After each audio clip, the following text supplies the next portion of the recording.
Hello बच्चों। आप लोगों को मैं हर बार और हर वीडियो पे मैंने बोला है, ठीक है, कि आप linear differential equation in term of x या टर्म ऑफ वाई, जब भी आप डिफरेंशियल इक्वेशंस का क्वेश्चंस करने जा रहे हो तो आप इस टॉपिक को जरूर रिकॉल करना, ठीक है। और इस टॉपिक पे हर फेज में क्वेश्चन आया हुआ है, ठीक है। चाहे वो आपका 2024 का फर्स्ट फेज हो या सेकेंड फेज हो, उसी तरह से आप 23 में जाओगे तब भी उसमें भी क्वेश्चन आया हुआ है। आपका 25 का सेकेंड फेज का जो क्वेश्चन होने वाला है, जो एग्जाम होने वाला है, उसमें भी आपको आएगा। और ये बहुत ही इजी टॉपिक है और बहुत ही इजी से क्वेश्चन हो जाता है। तो हम लोग इस क्वेश्चंस को ऑब्जर्व करते हैं क्या कहा जा रहा है क्वेश्चन। चले आते हैं क्वेश्चंस पे। If the curve satisfying the differential equations this, ये आपका डिफरेंशियल इक्वेशन है और ये आपका दो पॉइंट क्या कर रहा है बच्चों, उससे पास कर रहा है। तो सबसे पहले इस इक्वेशंस को सोल्व करोगे, ठीक है। तो इसे क्या करते हैं बच्चों, हम लोग दो पार्ट में ब्रेक कर लेते हैं। तो D Y by D X is equal to हो जाएगा 6 divided by 1 plus E to the power 2x, और माइनस का हो जाएगा 2 times of E to the power 2x into by, और ये divide by 1 plus E to the power 2x। Okay, अब क्या करोगे, D Y by D X इसे राइट साइड से लेफ्ट साइड ले आओ, ठीक है।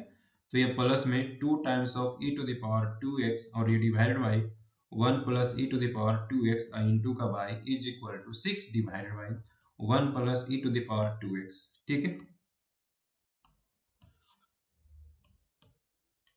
2x। ओके बच्चों, तो ये आपका डिफरेंशियल इक्वेशन जो है in term of bye linear differential equation है ना। तो हम लोग सबसे पहले क्या करेंगे बच्चों, इंटीग्रेटिंग फैक्टर फाइंड आउट करेंगे। तो इंटीग्रेटिंग फैक्टर फाइंड आउट करने के लिए ई टू द पावर दिस, ये पूरे को हम लोग क्या करेंगे, रखेंगे, है ना। तो 2 into E to the power 2x, और ये divided by 1 plus E to the power 2x। और बच्चों ये नीचे वाले फंक्शंस का ऊपर में डिफरेंशिएशन ऑलरेडी मौजूद है, तो हम लोग क्या करेंगे, e to the power log, है ना, 1 plus E to the power 2x to the base e, है ना। जब ये दोनों सेम हो जाता है तो हम लोग सिर्फ और सिर्फ आर्गुमेंट लिखते हैं। तो 1 plus E to the power 2x, आपका ये जो आ गया इंटीग्रेटिंग फैक्टर आ गया। आया कि नहीं आया? तो अब क्या करोगे आप, इसका लिखने का जो तरीका होता है y into integrating factor, y into integrating factor.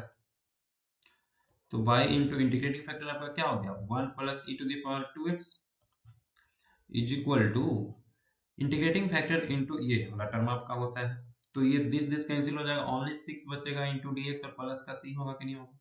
तो यहाँ से बन जाएगा y into 1 plus E to the power 2x is equal to 6x plus का c।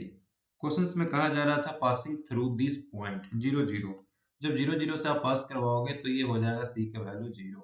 जब c का वैल्यू 0 हो जा रहा है तो y का वैल्यू क्या निकल के आ जाएगा, 6x, और ये divided by 1 plus E to the power 2x। Okay बच्चों, ये फंक्शन हो गया। लेकिन कहा जा रहा है ये फंक्शन जो है इस पॉइंट से भी पास कर रहा है, तो आपको ln 2 और कॉमा k से पास करवाना पड़ेगा। तो हम लोग लिखते हैं कि y of x is equal to जो आपका फंक्शन है वो क्या आ गया, six X divide by 1 plus E to the power 2x। Okay, now passing through this point ln 2 comma k से, इससे क्या कर रहा है बच्चों, पास कर रहा है ना, पास कर रहा है, ध्यान देना। तो आपका k का वैल्यू क्या हो जाएगा, इसके लिए हो जाएगा k का वैल्यू, ठीक है।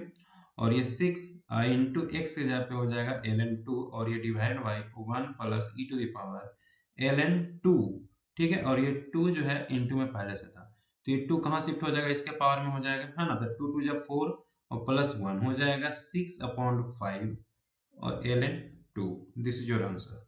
कौन सा ऑप्शन है बच्चों, 6/5 ln 2, ऑप्शन सेकंड है।